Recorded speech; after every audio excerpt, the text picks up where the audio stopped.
Voilà, de retour pour votre rendez-vous du midi, le buzz grand format avec les coups de cœur et coups de gueule, toujours en direct sur la première. Voici maintenant les infos. Et aussi avant, nous allons retrouver la météo, les couleurs du temps avec Luzinette. Le RSMA vous présente la météo. RSMA, ta formation, ton métier, ton avenir. La première.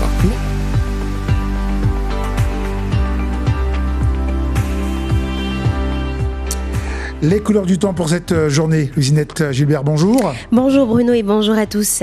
La matinée de ce mercredi est bien arrosée sur la partie est du territoire en cours d'après-midi, tandis que les averses tendent à se raréfier sur la bande côtière. Elles se généralisent à l'intérieur des terres en prenant parfois un caractère orageux. Et puis en soirée, les dernières précipitations se décalent vers le Suriname par la haute et moyenne vallée du Maroni et le calme revient progressivement sur la Guyane forestière. En cours de nuit, les averses font leur retour sur les communes côtières, déversant les cumuls importants essentiellement entre Regina et Kourou. La mer est agitée avec des creux de 2,10 m au large, se comblant cet après-midi à 1,90 m sur une courte houle de nord-est. Et pour les horaires de nos marées, pour la marée haute, ce sera à 23h09. La marée basse est à 16h38. Et puis bon, difficilement le soleil ira se coucher à 18h42. Très bien.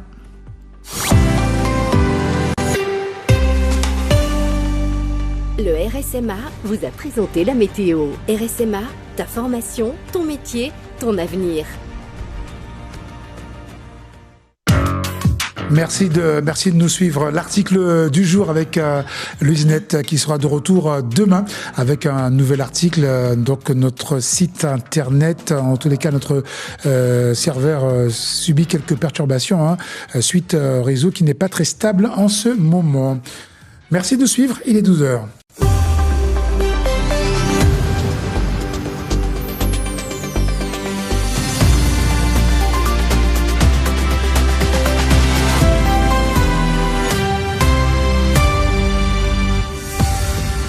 Les titres du journal avec Sophie Dosnac. Bonjour Sophie. Bonjour Bruno, bonjour à tous. On commence avec ce vent de menaces et d'intimidation à Kourou dans le contexte des élections municipales. On y parle de violences physiques, des personnes sont identifiées, des messages audio viraux qui font le tour des réseaux sociaux. Nous sommes allés dans la ville spatiale pour mieux comprendre cette ambiance particulière à quelques jours du premier tour. Roura a désormais une micro-bibliothèque. Elle l'a ouvert ce mercredi 11 mars. À l'origine de cette création, le centre social Oyama, lauréat d'un concours qui lui a permis d'être doté d'un fonds de 450 livres. Gros plan sur la saga dans votre rubrique au cœur de votre quotidien du mercredi. Il s'agit d'une centrale d'achat social située à zone Galmo à Cayenne. Mais qu'est-ce qu'une centrale d'achat social? Vous le saurez tout à l'heure. Et puis, aujourd'hui, c'est mercredi, honneur à la jeunesse avec une sacrée artiste âgée de 9 ans. Elle pratique la danse et la gymnastique. Elle est aussi très suivie sur les réseaux sociaux. Nous recevons aujourd'hui Somae Tranvano qui prépare le concours régional de danse prévu dimanche prochain. Rendez-vous donc à 13h pour voir tout cela ensemble.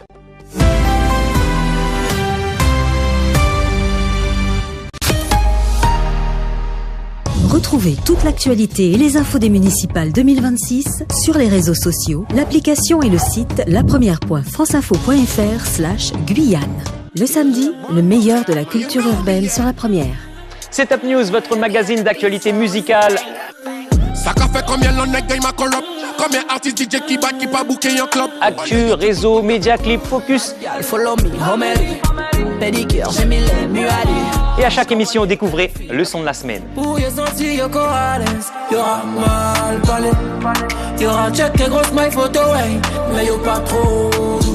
Ne manquez pas cette Top News présentée par Mikey, le samedi à 18h45 en télé et 19h en radio.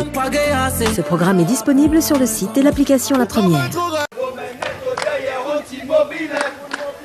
Hey les amis, bientôt la mi-carême, mais est-ce que vous vous souvenez de ça?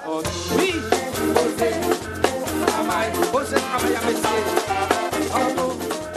Et est-ce que vous prenez votre pied avec ça?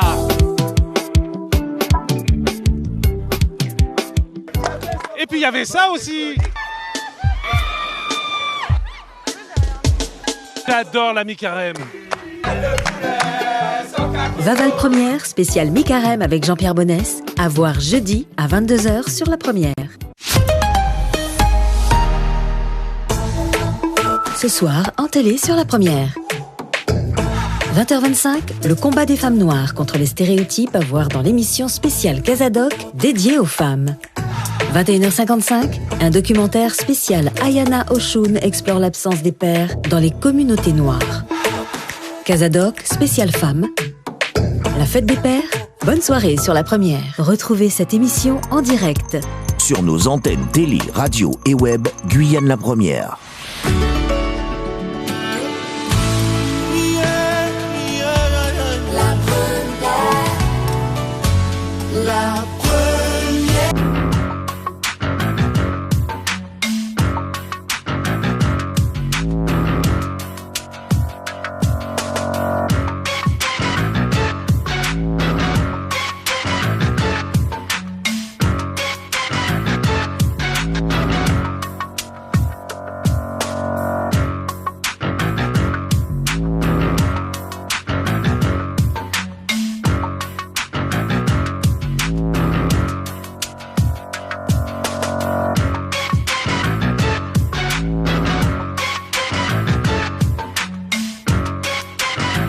Très bien, toute l'équipe au grand complet, photographes, secrétaires, animateurs, donc pour le buzz grand format avec les coups de cœur et coups de gueule. Bonjour à l'équipe. Alex Gloriane, bonjour. Bonjour à tous. Ça va? Ça va très très bien. Rendez-vous du CDAD, il y a pas mal de questions à traiter. Énormément. Ça nous a pris un peu de temps, c'est vrai, mais on est fin prêt. Ok, combien de questions à peu près pour aujourd'hui? 5, 6, 4, 2? Au moins 5. Waouh, ok. C'est vrai qu'en général, nos auditeurs nous donnent pour les mercredis, pour les questions juridiques, on est à 2-3 questions. Mais là, nos auditeurs, téléspectateurs étaient très inspirés. Luzinette, pour la coordination du standard. Luzinette, bonjour, rebonjour. Bonjour Bruno, bonjour à tous et bonjour à notre invité. Bonjour. Merci pour la météo, merci pour l'article du jour aussi. Tout de suite, le répondeur. Le répondeur sur Guyane La Première. Journal des auditeurs, bonjour. Abibine. Donc, Chaudela Mouvine, il ouvre une barrière pour 2 terres habitats. D'accord? Sigui, côté Sigui. Voilà maintenant 3 mois que j'écris à un technicien de chez vous, mais il n'est plus technicien sous là. À Chaudela, il a annoncé moi ça. 3 mois modernifié parce que moi j'ai une facture d'eau. De combien l'argent? Donc, il y a demandé un document qui a bailleur qui vient pour faire. Donc, je trouve inadmissible que ce monsieur ne m'écrive pas pour me dire Madame Bibine, voilà, à pas moi encore, qui, dans sa secteur A, donc, écrit ça, mouna. Mais, m'ont fait passer message. Donc, là, pendant 3 mois, ou qu'a dit, mon janvier, c'est mon qui a fait inventaire, toute société qui a fait inventaire. Et nous, au mois de mars, donc, je fais comment? Et vous nous envoyez un tas de petits journaux dans nos boîtes aux lettres pour nous dire que vous êtes là pour nous. Vous êtes là pour qui? Vous êtes là pour l'argent moun. D'accord? Ok? On a des droits, nous, locataires aussi. Donc, moi-même, personnellement, avant moi, pas venir péter fiel dans un déterre-habitat, fait paraître une plombière en mon cas. Toute résidence Saint-Agathe, je parle des maisons plein pied, niveau plomberie, c'est dégueulasse. C'est dégueulasse. Nous gagnons fuite, nous gagnons de l'eau, nous gagnons pas de bagage à coule à chaque fois.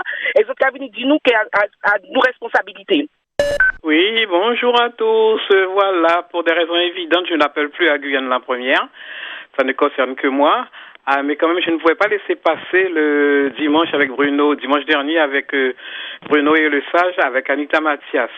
C'était d'une extrême douceur, d'une extrême, même les gens dépressifs, même les gens seuls ont dû apprécier cette journée, ce moment avec Bruno et Le Sage. C'était extraordinaire. Des chansons anciennes, des chansons qu'on n'avait pas entendues depuis longtemps, pleines d'amour et de sagesse et de délicatesse. Alors donc je vous félicite Bruno Le Sage et surtout Anita Mathias pour les chansons qu'elle a fait passer dimanche. Voilà, donc je vous appellerai plus, mais là je ne pouvais pas laisser passer. Bonne journée à tous. 24 heures sur 24, laissez vos messages au 0594 25 68 00. Le buzz est à votre écoute.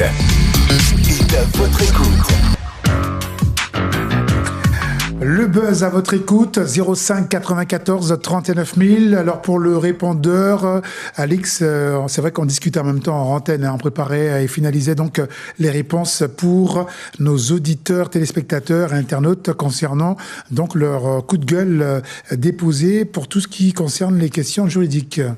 Voilà. Oui, c'est vrai, tout à fait. Voilà, on va commencer un premier appel avec Mario qui a un coup de cœur pour les juristes et un coup de gueule contre les avocats. Bonjour Mario et bienvenue à l'antenne.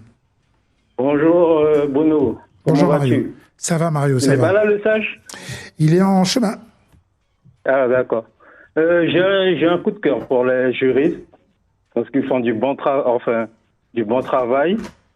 Parce qu'en ce moment-là, j'ai un membre de ma famille qui a un petit souci au niveau de la division. Les avocats ont abandonné ce membre de la famille comme ça, sans donner de raison, et ne savent pas comment le membre de cette famille-là a fait pour payer un avocat, et on doit payer un avocat pour une prochaine audience qui se fera bientôt. Donc c'est inadmissible que des avocats puissent abandonner quelqu'un en cours de chemin. Et je voudrais aussi donner un coup de gueule pour la police nationale. Parce que cette partie adverse met des faux documents pour subtiliser de l'argent pour une indivision et rien n'est fait. Donc je trouve ça, c'est une injustice, mais vraiment lamentable. Et je comprends que les avocats font des études pour pouvoir défendre des citoyens, mais abandonner un citoyen comme ça en cours de route, c'est inadmissible. C'est une injustice. Voilà ce que je voulais dire. Merci à vous. Merci beaucoup. Merci. À très bientôt. Voilà donc pour ces remarques, son intervention en direct. Une réaction peut-être.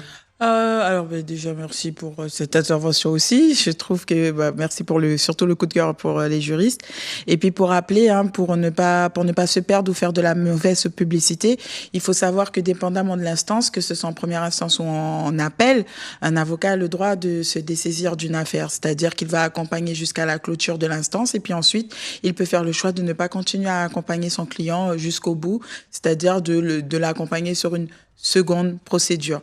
Donc ça, il faut pas oublier aussi que ça relève de la liberté de l'avocat, mais il ne va pas disparaître en milieu d'instance ou toutefois s'il y a une impossibilité à cause de quoi qu'est-ce, il peut transférer le dossier à un autre confrère. D'accord, les choses sont claires. Alors, il est bien cadré, effectivement. Il y a Stanley qui a une question pour notre juriste, j'imagine. Bonjour Stanley et bienvenue dans le buzz. Merci, bonjour. Alors ma question concerne, c'est du droit immobilier, ça concernait en fait alors j'ai fait une acquisition et il y a l'ancien propriétaire qui m'impose un locataire. Après ça me dérange pas puisque s'il continue à payer ses loyers, il pourra rester dans l'appartement. Mais moi la question c'est de savoir quels seraient mes recours au cas où j'aurais besoin que ce locataire s'en aille ou même quelle attitude je devrais adopter si jamais le locataire, vers qui pourra se tourner? Puisque le contrat, il ne l'aura pas fait avec moi, le bail. Alors, la question me parvient, je pense, un peu tard, puisqu'il faut savoir que quand vous acceptez une vente, donc quand vous décidez de devenir acquéreur d'un bien et que dans l'acte de vente, il est compris que ce bien est occupé, vous acceptez de facto de continuer l'habitation, le bail en cours. Ça ne veut pas dire que c'est une fatalité et que vous n'allez pas pouvoir vous en sortir autrement. Ça veut juste dire qu'au moment où vous devenez propriétaire, vous avez ce locataire et vous devrez faire avec. Maintenant, les solutions qui s'offrent à vous. Vous avez d'abord d'abord attendre la fin du bail, vérifier, obtenir les documents de l'ancien propriétaire pour savoir à quel niveau nous sommes du bail. D'ores et déjà, si vous voulez que ce locataire quitte les lieux, prévenir que vous n'allez donc pas reconduire ce bail si vous êtes à 1 an de la fin de ce dernier. Vous pouvez aussi, pour différentes raisons, alors il y en a plein et bien sûr c'est très encadré, donc là il faudra de préférence se rapprocher de l'association La DIL pour vraiment avoir vraiment le cadre à la virgule près, mais vous avez plusieurs conditions qui vous permettent de mettre fin à un bail avant la fin et ça va être plutôt conseillé et encadré avec la DIL. Mais vous avez plusieurs solutions. Mais à savoir quand même que quand vous avez accepté la vente, vous avez accepté le locataire avec, puisque c'était précisé. Je ne l'ai pas vraiment accepté, c'est complexe parce que l'achat est en cours et l'ancien propriétaire met le bail en ce moment même. Donc il est assez perfide. Mais bon. Ah oui, là c'est. Dans cette situation, c'est beaucoup plus compliqué. Ça veut dire que vous n'êtes pas encore propriétaire, que vous êtes en train de clôturer la vente et que là, vous me dites que actuellement le propriétaire est en train de voir s'il va mettre en place ça, vous pouvez le refuser. Exactement. Ça, vous pouvez le refuser. Et il profite d'une clause où il dit que s'il fait le contrat, en tant qu'ancien propriétaire, même si je deviens nouveau propriétaire, le locataire actuel aura l'autorisation de rester 18 mois. Alors, vous pouvez, vu que le contrat n'a pas encore été fait, vous pouvez toujours le contester auprès du notaire qui est en train de traiter votre dossier. Voilà. Il y a le gong, on va devoir se laisser parce qu'on a explosé le compteur. Il avait droit à 2 minutes, on est passé à 2 minutes et 20 secondes. Des fois, on nous le reproche. Vous gardez les gens trop longtemps, on n'arrive jamais à vous joindre. Voilà. En tous les cas, si je peux finir l'information, c'est rapprochez-vous de la DIL. Quand l'acte de vente n'est pas encore signé, vous pouvez encore refuser et négocier certaines clauses avec le notaire et avec le vendeur. Donc, n'hésitez pas à vous rapprocher des juristes conseils de la DIL qui sont spécialisés, je le rappelle, en tout ce qui est droit du logement. Alors Alix, on va revenir sur un coup de gueule donné à l'antenne à 2 ou 3 reprises pour la délocalisation du service des impôts de la ville de Kourou. Et ce service a été ailleurs, dans une autre commune. Comment ça se passe lorsque ce service décide de changer d'adresse qui décide et comment ça se passe? Alors, tout dépend de l'administration publique concernée. Il faut savoir d'abord que si, là, pour le coup, il s'agit du service des impôts, donc la direction du service des impôts, c'est la DGFIP. DGFIP, ok. Pardon. Donc, cette direction aura le dernier mot sur si on déménage, où on déménage et les raisons pour lesquelles nous déménageons. Maintenant, à savoir que cette même direction peut demander un avis à la collectivité. En l'occurrence, pour nous, ici, ce sera la collectivité territoriale, ou alors aux mairies concernées, soit de la commune de départ, soit de la commune d'arrivée. Et puis aussi, elle pourra consulter, avoir un avis de la préfecture. Mais en tous les cas, ça va être la direction qui aura le dernier mot. Voilà, c'est pas la mairie, c'est pas la collectivité. Ce n'est pas la mairie. Donc, toutes ces enseignes consultantes n'ont pas la possibilité de refuser ou d'interdire ou de contraindre l'administration par rapport à un potentiel déménagement. Ce que je peux dire par contre, c'est que l'administration a pour obligation de garantir l'accessibilité à son service. Donc, vous aurez toujours un moyen d'accéder à ce service, qu'il soit de façon physique ou alors de façon dématérialisée. Merci pour cette précision, Alix. Nous repartons au standard, donc en clair, voilà, collectivité ou mairie, ils n'ont pas le dernier mot. Voilà. Alors on insiste là-dessus, parce que ça a été posé à plusieurs reprises sur l'antenne.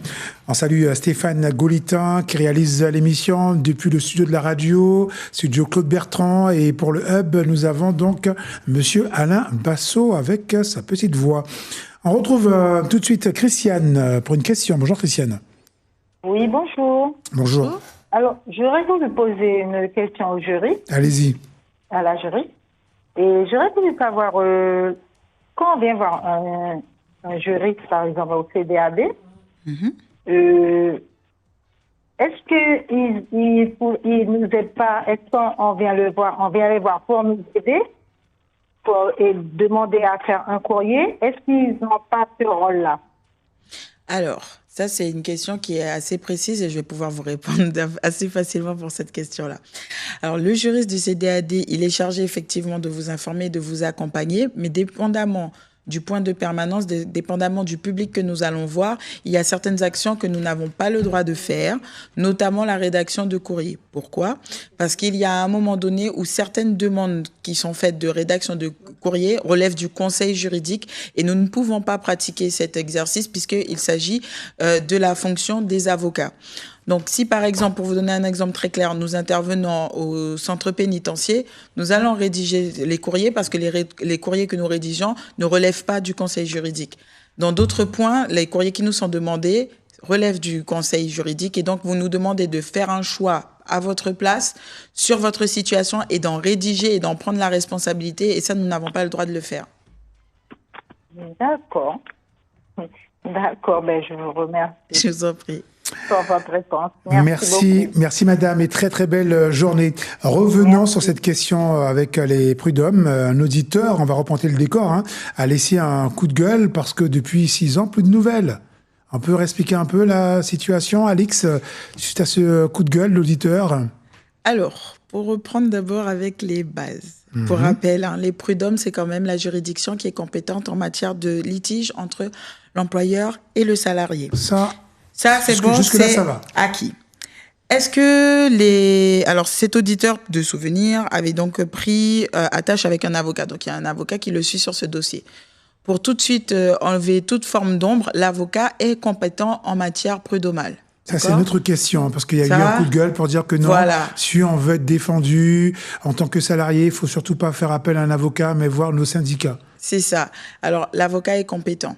Maintenant, qui sont les autres personnes qui sont compétentes à vous représenter? Vous avez bien évidemment le représentant syndical, ça c'est une évidence. Mais il faut savoir aussi que vous pouvez être présenté par un autre salarié, par un employeur du même domaine d'activité, par un époux, par un partenaire si vous êtes pacsé, ou par un concubin. Donc ça fait quand même plusieurs personnes qui seraient possiblement aptes à vous accompagner. Moyennant une délégation, vous allez rédiger un petit écrit qui dit que vous donnez la possibilité à cette personne-là de vous représenter. Maintenant, que se passe-t-il quand ça fait effectivement un certain nombre de temps qu'on a entamé une procédure et finalement à qui rejeter la faute, puisque c'est un peu ça le fond du problème. Il faut savoir dans un premier temps que nous avons eu au niveau du tribunal judiciaire, donc du Conseil des prud'hommes, beaucoup de retard. Donc là, déjà, il y a un premier retard, la responsabilité, tout simplement l'audiencement qui n'a pas pu se faire aussi rapidement qu'on le souhaiterait. Et puis ensuite, quand vous avez un avocat et que vous voyez que les choses n'avancent pas, vous avez plusieurs solutions. La première, recontacter cet avocat. Lui demander pourquoi il ne vous répond pas, qu'est-ce qui se passe, quel est l'avancement. Ensuite, vous avez la possibilité de faire une réclamation auprès du bâtonnier. Et si le bâtonnier, pour X ou Y raison, ne répond pas ou n'a pas pu donner suite à votre dossier, vous avez aussi la possibilité, en dernier recours, de solliciter l'intervention de la première présidente de la Cour d'appel. Donc, ça fait plusieurs choix possibles pour pouvoir faire avancer les choses. Et dans tous les cas, lorsque vous n'avez pas effectivement reçu votre solde de tout compte, vous avez aussi la possibilité de relancer la juridiction, donc de refaire un courrier ou un mail, puisque vous avez les informations de la procédure et dire, voilà, je n'ai toujours pas accès à tel ou tel document. D'accord. Les choses sont claires. Voilà pour l'auditeur concernant son coup de gueule. On a apporté donc la réponse. Vous êtes sur la première, mettez-vous à l'aise. Coup de cœur, coup de gueule, ça se passe au 05 94 39 000 pour intervenir en direct. Karine participe au buzz maintenant. Bonjour Karine. Bonjour. Bonjour. Je souhaite poser une question. Je ne sais pas si je sais le sujet de l'émission aujourd'hui. On parle de tout dans le buzz. Coup de cœur, coup de gueule. Alors, c'est pour un coup de gueule. Je cherche à savoir comment faire des démarches parce que j'ai une voisine qui a posé une caméra 360 et chaque fois que chaque fois que je suis dans mon jardin, elle me filme. Et la question? Alors, quelles sont les démarches? Parce que moi, j'ai été à la gendarmerie pour prendre des renseignements. Ils m'ont dit qu'il faut prendre un huissier qui se déplace pour visualiser, pour voir comment est posée la caméra 360 ou alors aller en mairie. Alors, Oui, vous avez d'abord une première possibilité. Alors, je ne veux pas manger sur votre temps de parole. Est-ce que vous avez posé tout? C'est bon, je mets. Alors, tout ce que je fais, Alix, j'arrête sans chrono. Juste savoir quelles sont les démarches, à part. Sinon, j'arrête sans chrono. À part en huissier, puisque le huissier, quand même, ça coûte quand même assez cher pour que se dépasser, puisque je me suis renseignée. Alors, vous avez d'abord, nous, ce que le CDAD aime favoriser dans un premier temps. Vous avez la possibilité de vous entretenir avec la voisine concernée pour savoir si véritablement... Non, ça passe pas avec la voisine. Donc, elle a mis une caméra pour voir ce qui se passe chez vous. Peut-être pas. Alors, elle n'a pas mis une caméra pour voir ce qui se passe chez moi. Elle a une caméra 360. Et moi, c'est la première fois que je vois que la caméra tourne. Et elle m'a fixée pendant un moment. Après, elle est c'est les caméras un peu modernes qui tournent. Voilà, 360 qui tournent. Mais c'est la première fois que moi, je vois que ça tourne. Et ce matin, j'ai été derrière aussi. La caméra a tourné, elle m'a regardé, elle a repris place. Alors, voilà pourquoi, j'entends, vous n'allez pas pouvoir vous entretenir avec votre voisine, mais pour le bien des auditeurs et des téléspectateurs, il faut se dire aussi que le fait de réouvrir le dialogue avec le voisin, ça permet aussi de confirmer si véritablement, la caméra filme véritablement de votre côté, voir les angles de vue pour vous en assurer. Ça, c'est ce qu'un voisin pourrait faire en disant, il n'y a pas de souci, je te montre, ça ne filme pas de ton côté. La visibilité s'arrête parce qu'on l'a incliné de cette façon-là. Ou alors, il y a aussi la possibilité à ce que ça tourne en fonction des mouvements qu'il peut y avoir et que la caméra cherche à savoir d'où vient ce mouvement. Et puis surtout, effectivement, pour revenir à ce que la gendarmerie vous a dit et qui est assez correct, vous avez la possibilité, effectivement, d'aller voir un commissaire de justice ou autrement dit un huissier de justice pour qu'il puisse venir constater qu'effectivement on filme sur votre domaine privé, parce que c'est ça, elle découle de ça l'infraction, c'est que normalement nous n'avons pas le droit d'enregistrer des images en dehors de notre propriété. Donc on ne doit pas filmer la rue, on ne doit pas filmer les voisins et encore moins sur leur propriété. Donc, vous avez cette possibilité-là. Il vous a parlé de la mairie aussi, parce que la mairie a la possibilité, par le biais de ses agents municipaux, de se déplacer pour pouvoir constater. C'est une possibilité. Mais dans tous les cas, vous avez aussi la possibilité de passer par l'aide juridictionnelle, à savoir que l'aide juridictionnelle pourrait, en fonction de vos moyens, pouvoir payer à votre place les frais d'huissier de justice dans le cas d'un constat par rapport à une potentielle infraction pénale qui serait l'enregistrement de votre vie privée sans votre accord. D'accord. Pour joindre l'aide juridictionnelle, quelles sont les démarches?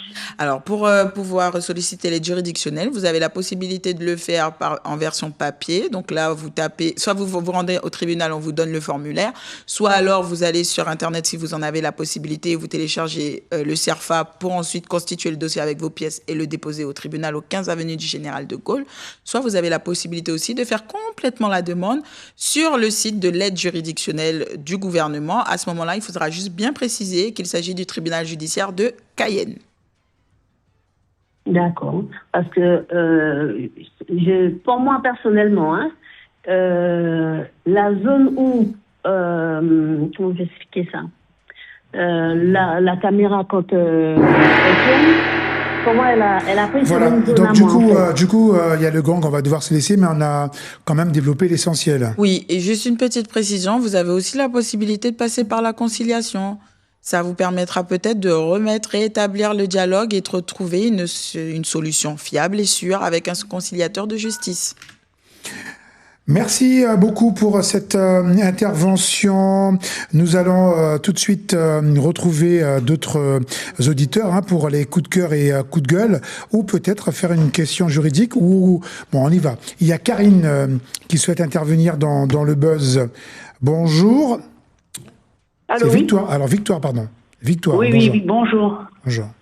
Alors j'appelle parce que je suis en conflit depuis 14 ans avec mon voisin par rapport à un mur végétal et de fucus. Et on a rencontré le conciliateur en 2021. Mon voisin a pris des dispositions et elle était d'accord pour un certain nombre de choses. Et donc, moi, pour arranger les choses, je lui ai demandé de venir sur le site pour voir les dégâts que font son fucus sur mon talus. Donc, il est venu, il a regardé, et moi, j'ai fait des propositions parce qu'au début, il était convenu de casser sa clôture et d'enlever la haie de fucus, de la détruire carrément. Et moi, j'ai trouvé une solution il fallait pas qu'il détruise sa clôture et qui détruisent simplement l'œil de fucus, mais qui prennent en charge le talus qui avait été abîmé par la racine de fucus.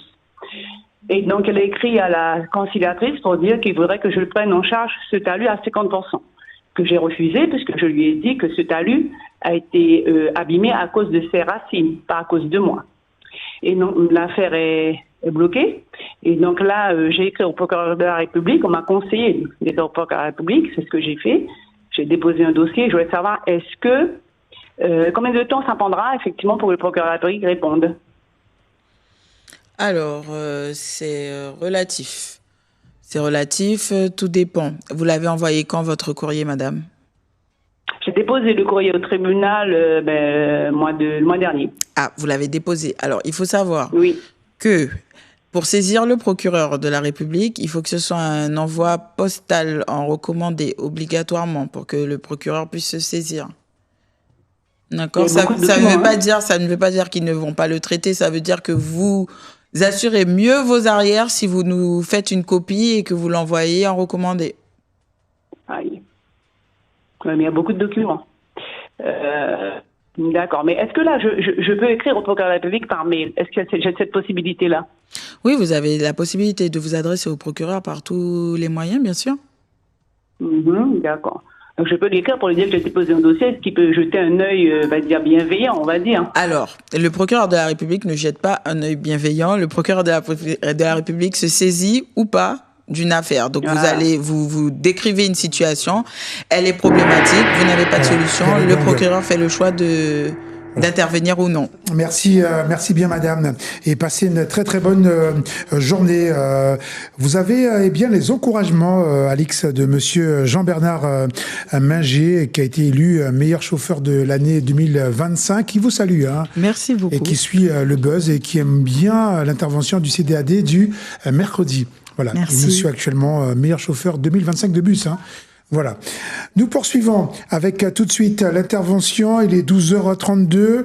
Ludovic, sauf si on fait une question en retour d'auditeurs pour les questions juridiques. Alix, vous avez eu Il y avait une dernière question concernant la SGDE. Ah oui. C'était donc un auditeur qui nous avait avancé le fait qu'il devait une facture à la SGDE. Il avait fait une demande de remboursement partiel. Ah oui. Et finalement, le remboursement a été prélevé de façon totale.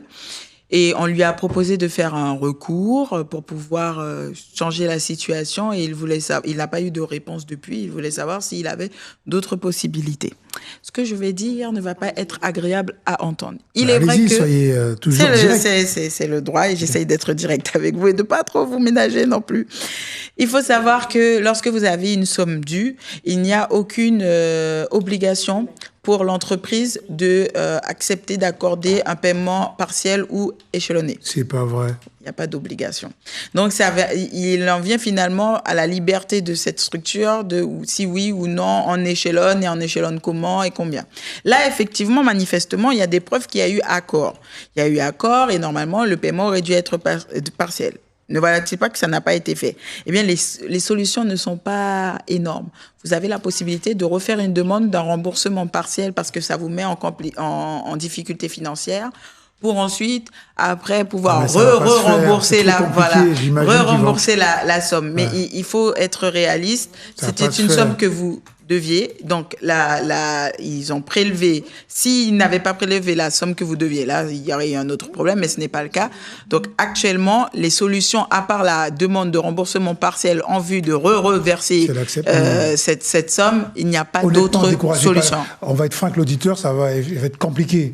La demande est possible, mais j'imagine par des démarches administratives pour se faire rembourser après pour refaire un échéancier. Je ne suis pas Moi aussi. très optimiste. Moi aussi. Mais en tous les cas, il y a cette possibilité. Je ne sais pas qu'il n'y ait pas d'obligation, d'accord. C'est-à-dire que l'arrangement, c'est si l'entreprise accepte. Oui, ou l'administration. C'est ça, d'accord. C'est-à-dire que vraiment, il y a un calcul à savoir si véritablement le paiement partiel ou échelonné va vraiment aboutir, comment il va. Parce qu'en fait, il y a certaines garanties aussi que l'administration doit avoir.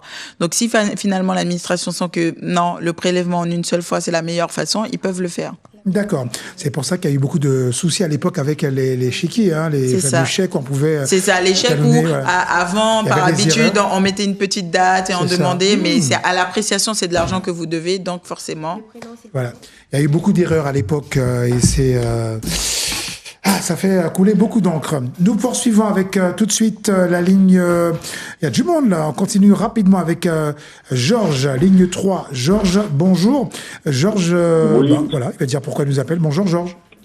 Bonjour, oui, je vous appelle parce que moi j'ai eu, c'est pour le CGAD, une question à vous poser. Je voulais savoir, en ce qui concerne le tribunal de prud'homme, après les plaidoiries, le délibéré dure combien de temps? Pour avoir la décision? Voilà, oui. Tout dépend de quand est-ce que votre affaire est passée en audience. Par exemple, actuellement, voilà, les délibérations... Alors, pardon, oui, je vous laisse finir. Oui, je voulais savoir si le fait de n'avoir pas payé l'avocat toute la totalité de la somme qui nous est demandée pour la défense, est-ce que ça peut jouer dans le réponse? Parce que j'ai aucune nouvelle du tribunal, je ne sais pas si les plaidoiries sont faits. Quand j'appelle, je tombe sur la messagerie, j'ai personne. Donc je veux savoir qu'est-ce que je peux avoir comme alternative à ce niveau-là. Alors, dans l'ordre. Pour avoir des informations de la part du tribunal, il vaut mieux que vous vous adressiez par mail. Vous pouvez aller demander à l'accueil, vous avez le mail du service concerné, vous demandez les informations par mail. D'accord ? Pour répondre à ce qui se passe par rapport à votre avocat, là, il y a deux problématiques qui sont différentes. La première, c'est que vous n'avez pas de nouvelles de sa part. La deuxième, c'est que vous n'avez pas payé totalement sa note d'honoraires. Donc là, on est sur deux problématiques distinctes. C'est-à-dire qu'il y a sûrement une continuité dans votre dossier. Maintenant, vous pouvez avoir cette information directement en passant par le tribunal puisque c'est votre dossier. Maintenant, il faut aussi reconnaître que quand on parlait de ça, quand on ne solde pas une facture, forcément, ça rend les échanges avec le professionnel difficiles. Oui, mais ne serait-ce qu'avoir payé une partie, mais ne serait-ce que nous donner au moins l'information si le tribunal a été fait ou pas. Oui, mais j'ai aucune nouvelle. Je ne sais pas si ça a été fait. J'ai aucune nouvelle et j'aurais bien voulu savoir, au moins, si c'est fait, que je puisse m'organiser à pouvoir payer la suite de l'aide d'honoraires. C'est ce que j'aurais voulu savoir. J'ai aucune réponse. Bien sûr, monsieur, je comprends totalement. Mais le souci, là, en l'état actuel, c'est que vous définissez, selon ce que vous avez payé, ce qui pouvait vous être donné ou pas. Et sûrement, il n'y a pas la même définition en face. Donc, la première situation que je pense qu'il faudrait faire, c'est de réussir à renouer le contact avec votre avocat et de parler vraiment sincèrement, à savoir où en est votre dossier et puis dans combien de temps vous allez pouvoir finir de payer ce que vous lui devez. Parce que j'appelle, donc je ne sais pas, alors peut-être que je me déplace, mais comme je sais que c'est pas évident, donc les avocats sont souvent pas là, sont souvent en audience, donc je ne sais pas quoi. Je pense que vraiment la première chose à faire, c'est de renouer le contact avec votre avocat. Comment il va falloir que je me déplace? Parce qu'au téléphone, il n'y a jamais personne. Alors, peut-être que vous n'avez pas été à l'écoute. Vous avez la possibilité, effectivement, d'envoyer des mails. Vous pouvez vous déplacer, mais tout dépend de s'il y a un accueil pour vous recevoir ou pas. Parce qu'effectivement, s'il n'y a pas par exemple, de service de secrétariat, vous allez rester tout simplement devant une porte close. Ouais. Mais vous avez aussi la possibilité de vous rapprocher du barreau de Guyane. On a explosé le temps. Au niveau des questions juridiques, le sage en a tout fait ou pas? Je ne sais pas si j'ai oublié une question. Normalement, le tout a été vu avec Madame Alix Gloriane qui a bien étudié ces dossiers. D'accord. Merci Madame Gloriane. Marianne, question pour... alors aujourd'hui, ça dépend des émissions. Les émissions se suivent, mais elles ne se ressemblent pas. Aujourd'hui, Alix, pas de repos pour notre invité, notre juriste. Vous avez vu, aujourd'hui, c'est... dense, intense. Voilà, c'est clair. Comme Antenne, pour les questions que vous avez reçues à l'avance. Bonjour, alors on prend d'abord l'appel de Muriel. Ok, bonjour Muriel, coup de gueule pour la Poste, pour changer le sujet. Bonjour Muriel.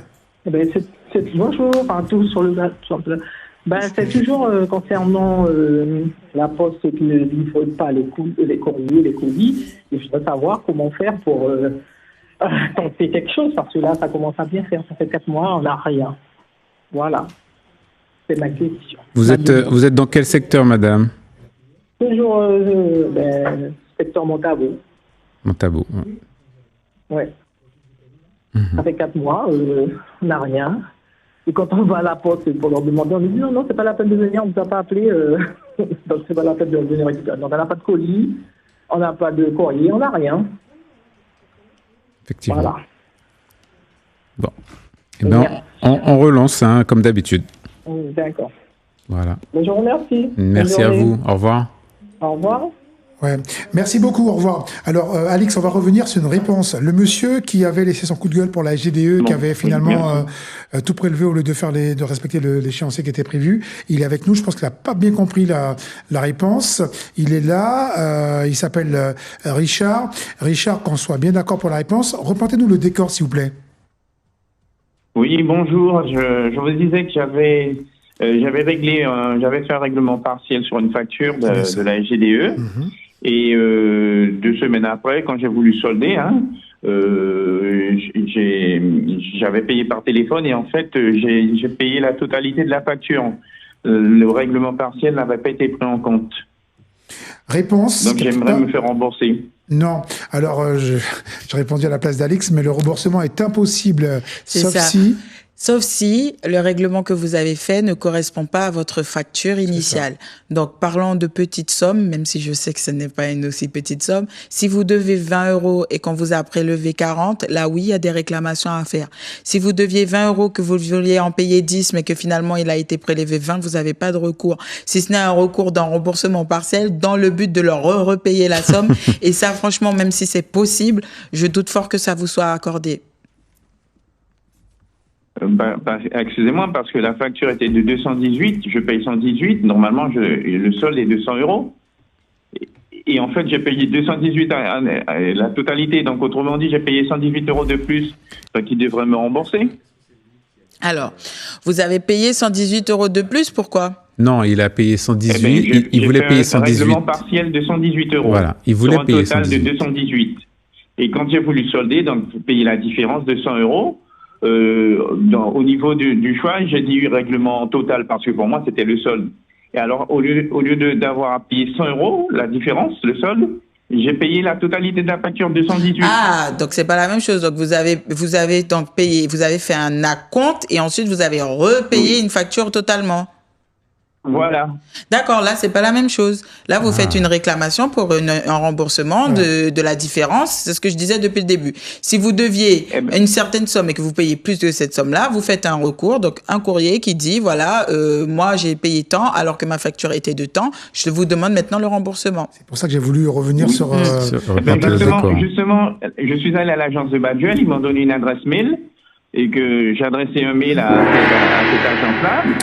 Mais ça fait 9 jours, je n'ai pas de retour. D'accord, monsieur. Comme on a explosé le temps également, de 20 secondes. C'est 15 jours pour la réponse, minimum, 1 mois maximum pour une administration pour vous répondre. Donc là, 9 jours. Donc là, 9 jours, on est encore dans les clous. Vous avez la possibilité de relancer après sous forme de mise en demeure par courrier avec recommandé et accusé réception.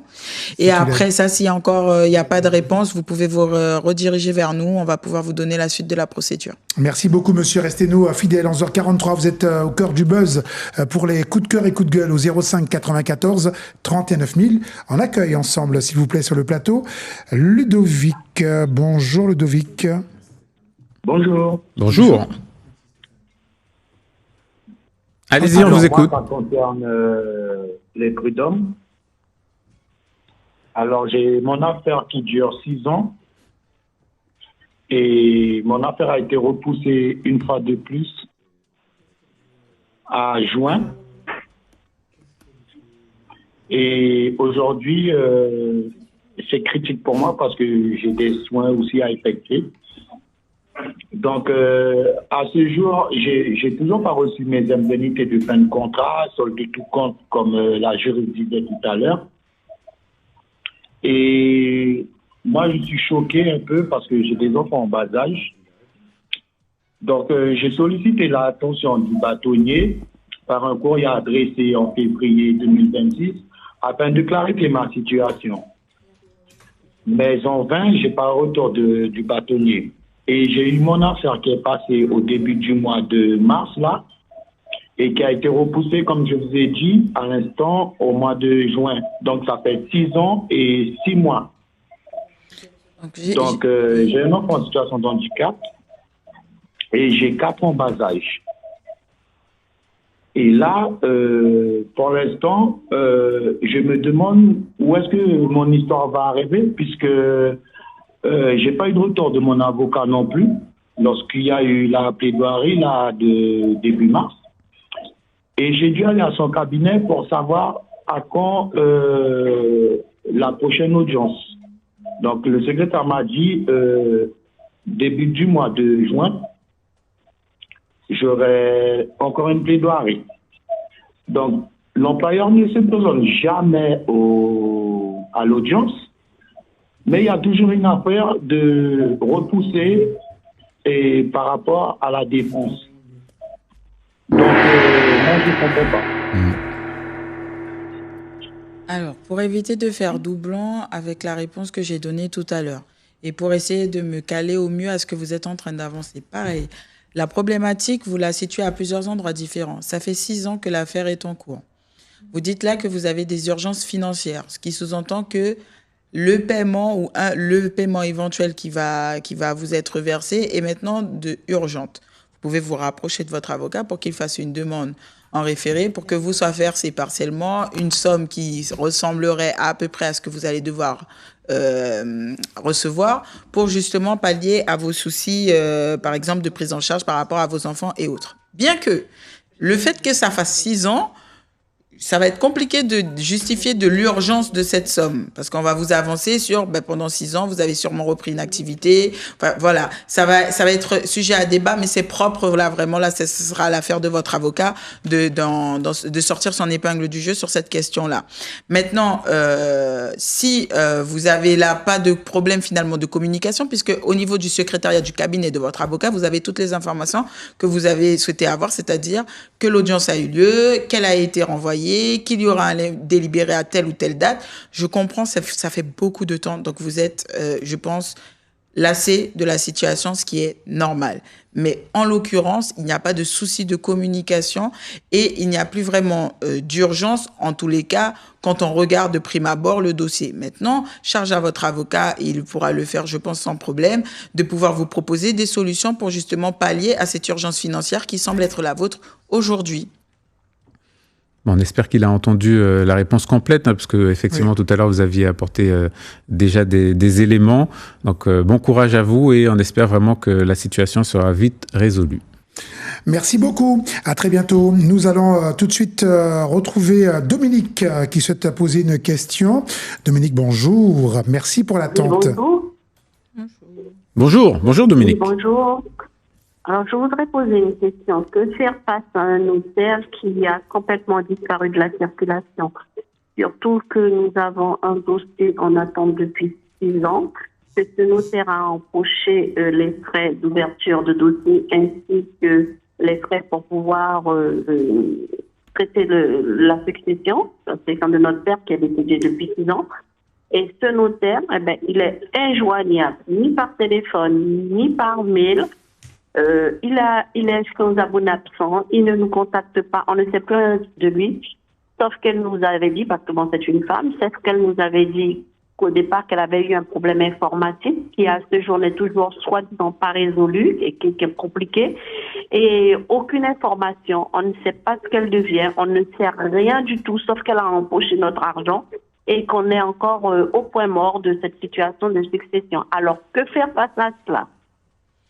Alors, voilà médiateur, direct. Voilà une question qui est finalement assez récurrente en Guyane ou aux Antilles. Alors, il faut savoir qu'en règle générale, les successions durent entre 6 à 10 ans, voire 20 ans. C'est pas vrai, tout ça. Ouais. Oui, c'est très long. C'est extrêmement long. Il faut savoir aussi, ça c'est malheureusement on n'est pas suffisamment informé sur cela, mais il faut savoir que les frais d'ouverture, la réponse est dans l'énoncé, sont des frais d'ouverture. Ça ne comprend pas toute l'action, toute la succession n'est pas comprise dans les frais d'ouverture de dossier.